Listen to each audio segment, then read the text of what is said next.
one of the things we want to drive home is that if you know you have denser breast tissue and that mammograms are still very valuable, they're still the gold standard for screening, but we know that there are certain things that we cannot see on them, that it's important to pay attention to your breasts, kind of know what feels normal for you so that you're more likely to notice a change. And if you do notice a change, we want you to come in and get it checked out. This is 1 in 8, a podcast series by Sanford Health. I'm your host, Courtney Collin with Sanford Health News.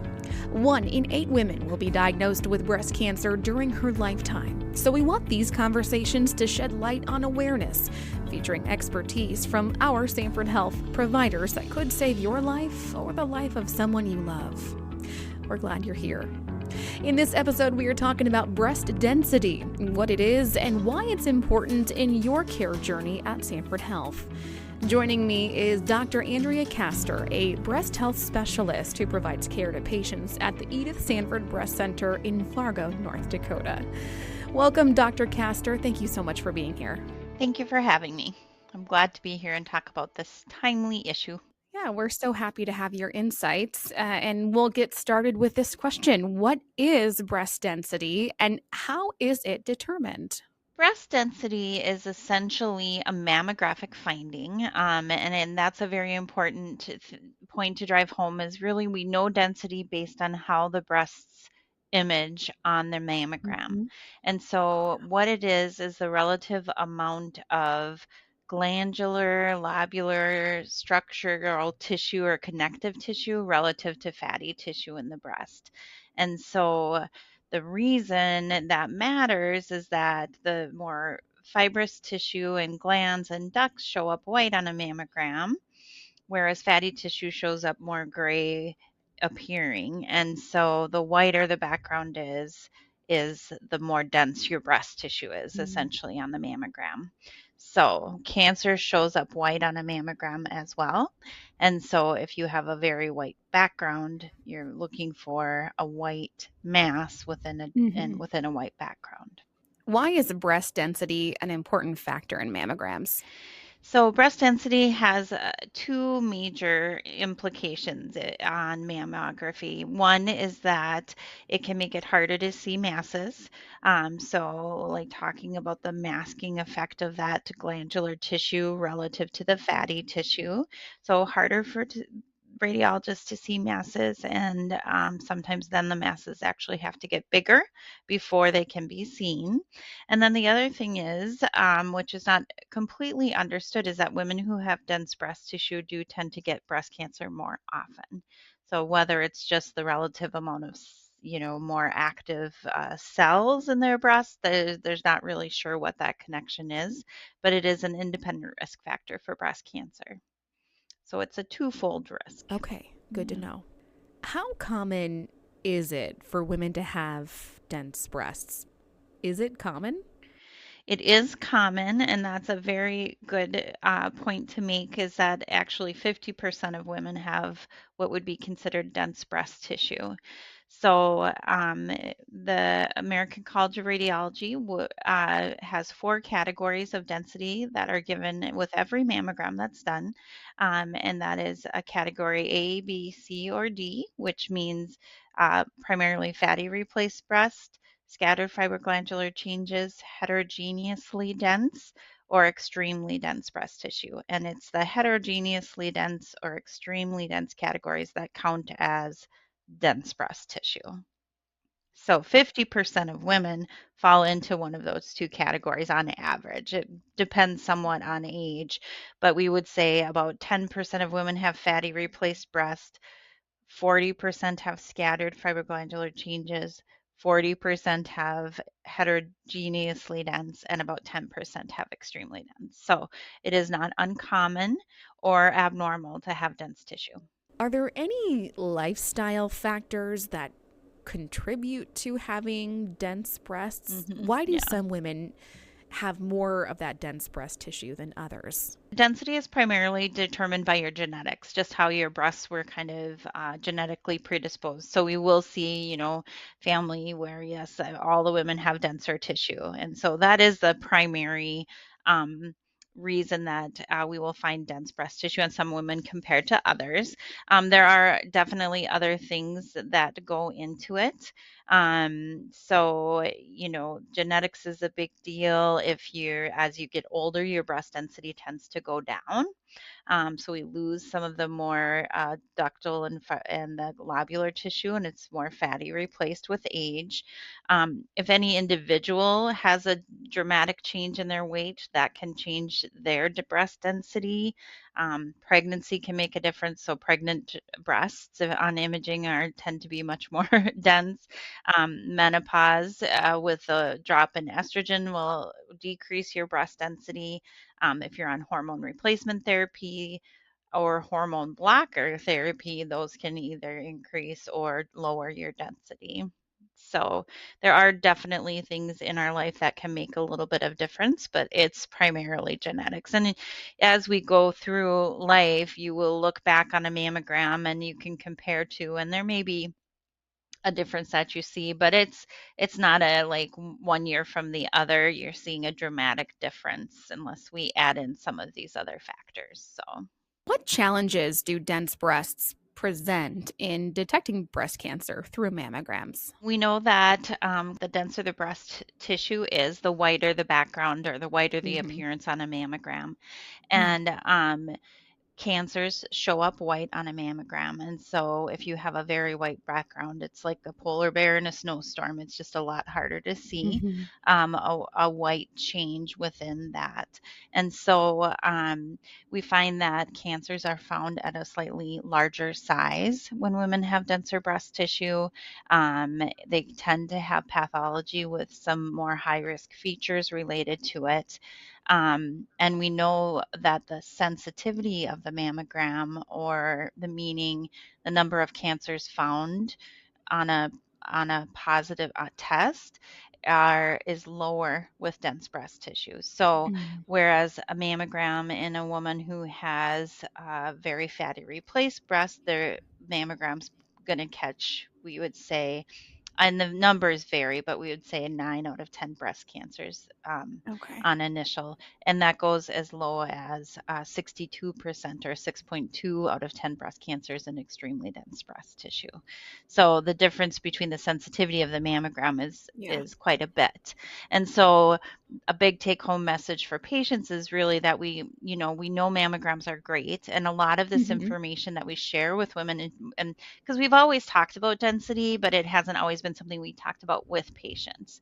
But one Yeah. of the Yeah. things we want to drive home is that if you know you have denser breast tissue and that mammograms are still very valuable, they're still the gold standard for screening, but we know that there are certain things that we cannot see on them, that it's important to pay attention to your breasts, kind of know what feels normal for you so that you're more likely to notice a change. And if you do notice a change, we want you to come in and get it checked out. Hmm. The whole Hmm. idea behind this started with a woman who was a stage 4 breast cancer diagnosis, and she felt a lump after a mammogram and sort of thought, well, I just had my mammogram, it's going to be fine, this can't Yeah. be Yeah. anything, and delayed going in with that sort of sense of security.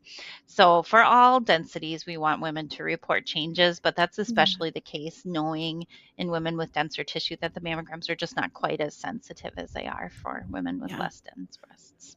Are there any additional screening methods recommended for women who have dense breasts? Yes, there have been some current guidelines that are suggesting that patients should at least talk to their providers about their density, and talk about if there are supplemental screening options for them that would be useful. Um, so it kind of depends upon the area of the country you're in, or even what Sanford Yeah. facility that you are going to and what those options are. For women who have extremely dense breast tissue and also have, or heterogeneously dense breast tissue and have an increased risk of breast cancer, The best supplemental screening is an MRI. That's kind of the most well studied uh, supplemental screen we have. We typically do that at about a 6 month interval from the mammogram. So they're actually, again, then getting screened twice a year. MRIs are a completely different type of study. They're a magnet, and they use a contrast material called gadolinium to look for areas of blood flow changes within the breast. And so they look at things totally differently. They do not replace mammograms. Mm-hmm. They are in addition to mammograms. And so Okay. that is a good option for women who are higher risk. For women who might have dense breast tissue but don't necessarily qualify for a breast MRI or to qualify for being higher risk, then we have other options. One of them that we use most commonly is a contrast enhanced mammogram. Um, that again uses a contrast material to highlight any areas of increased blood flow. Some facilities do whole breast ultrasound. The sensitivity on whole breast ultrasound is not as high as some of those other studies I talked about, and so we don't use that here. And some do like a molecular test on the breasts as well, but again, that's not something that we use here. So typically, it's either adding an MRI or a contrast enhanced mammogram. In talking about risk, which you mentioned a moment ago, how would breast density or how does breast density affect a woman's risk of developing breast cancer? Like we talked about, it does increase your risk, probably about 1.2 to 2-fold increased risk of breast cancer in women who have denser breast tissue. So it does increase the risk, and that is part of the overall picture. There are many things that can affect your breast cancer risk. Some of them are much more, kind of prominent than others. Certainly, if you have a history of an early breast cancer yourself, if you've had an abnormal biopsy with, atypical hyperplasia or LCIS, if you have Mm-hmm. genes that increase your risk, all family history, that all can make a difference. And so it really takes using a risk assessment tool that includes density as part of your Mm-hmm. risk in order to Okay. determine that cutoff. And typically we would use the cutoff at about 20%. So women whose lifetime risk is above 20% are considered to be high risk. And then there's kind of a moderate risk category around 15 to 20%, and then the average risk below that. We currently recommend starting annual mammograms at age 40, Mm-hmm. based on the fact that that is the way to save the most lives. And so that is our recommendation. Definitely for women who are identified at being higher risk, or say, for example, have a mammogram for diagnostic purposes, because you wouldn't necessarily know if you have dense breast tissue unless you've had a mammogram, right? Because we can only Okay. know by the Sure. mammogram findings. And so, say somebody comes in with a problem and they get a mammogram and are found to have extremely dense breast tissue, that is a patient who we may want to do a risk assessment model on to see if they would qualify for earlier screening. And there are many studies that show that for women who do have extremely dense breast tissue or heterogeneously dense breast tissue in their 40s, that there is the high benefit to having that annual mammogram, and not Mm-hmm. some guidelines will say you can go every other year or you can wait till 45.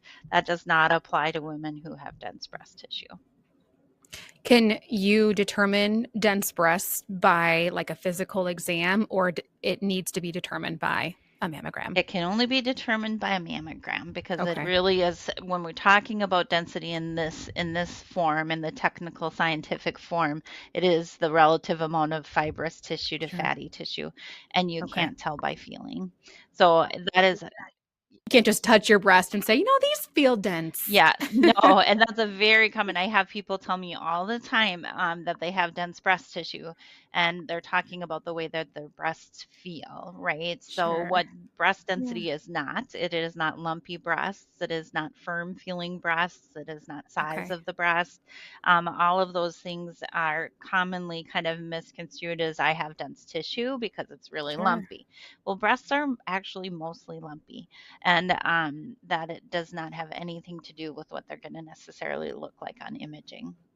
What should women with dense breasts know about their mammogram results? I think that they should, first of all, know some of the things we talked about. Like, we just know that it is not considered abnormal to have dense breast tissue, that it's actually very common.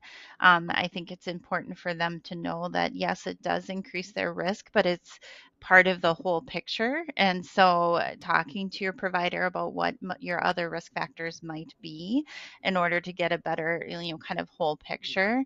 I think it's very important for them to know that mammograms still work. They are still considered to be the gold standard for screenings, because a lot of times women will come in and think, well, I don't need to have a mammogram because my breasts are too dense. And it's like, and that is not the case. We still want to use mammograms as our best screening tool for breast cancer.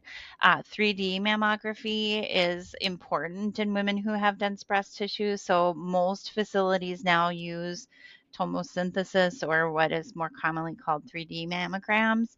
That is really important for women with dense breasts. So I'd say if you do know you have a denser half of tissue, that it's very good idea to make sure you're getting a mammogram where they have 3D mammography, Mhm. because that improves cancer detection rate, and it also reduces callbacks, because that's another very stressful time for women when getting Mhm. mammograms.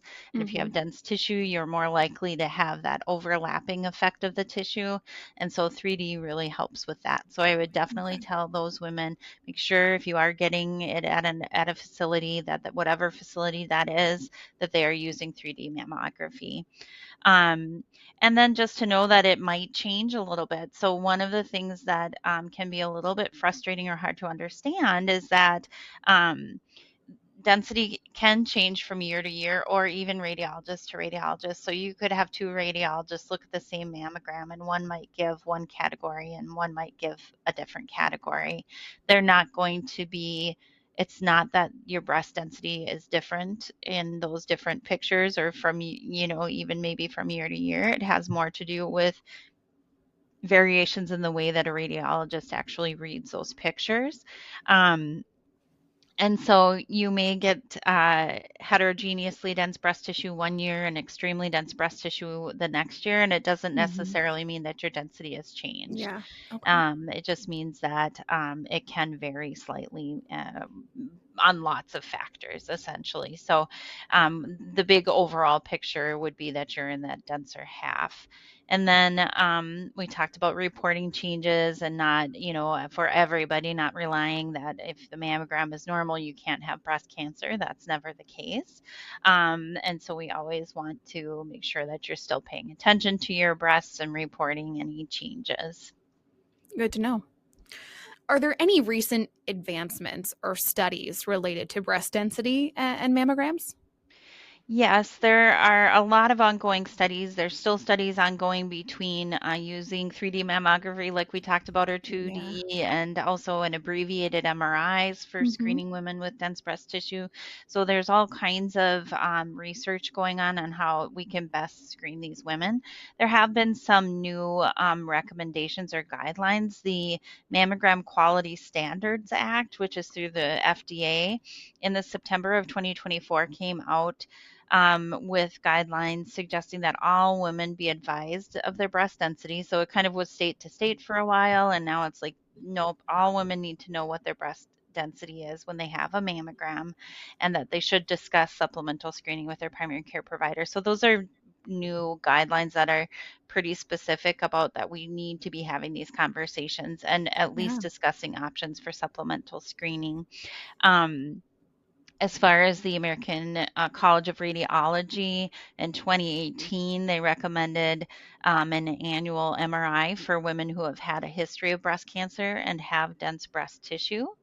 And so that is new, related to the breast density specifically, new recommendations there. So there have been these more recent changes. So along with people being more aware of it, Mhm. they're giving us guidelines on how to best utilize that information. It's such valuable information. And really, the more that we know about our own bodies, the more proactive we can be about our health. Like now, leaving this conversation, I want to know what my breast density is. And I should probably wait until I'm 40 to get that mammogram. But no, it's all fascinating, and we appreciate the update in those advancements and studies.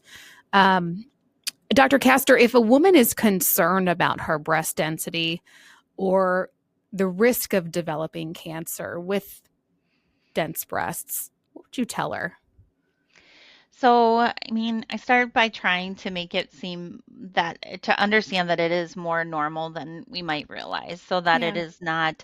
it's not a bad thing. It's not that Mm-hmm. there's something wrong or that it's even that unusual that it's just more common than people realize.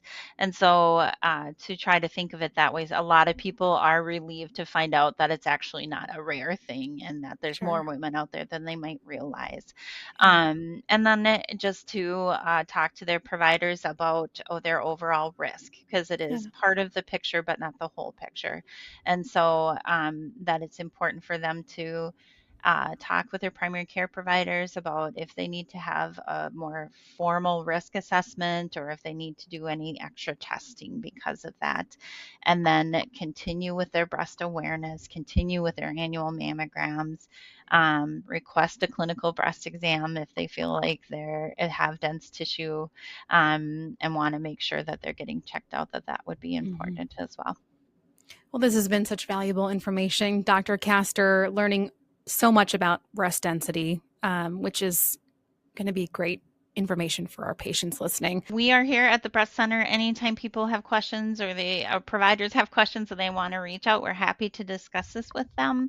I do think it's important to have a good discussion about it kind of early on, with realizing if you are in that denser half, so that people have a good understanding of what the recommendations are going forward.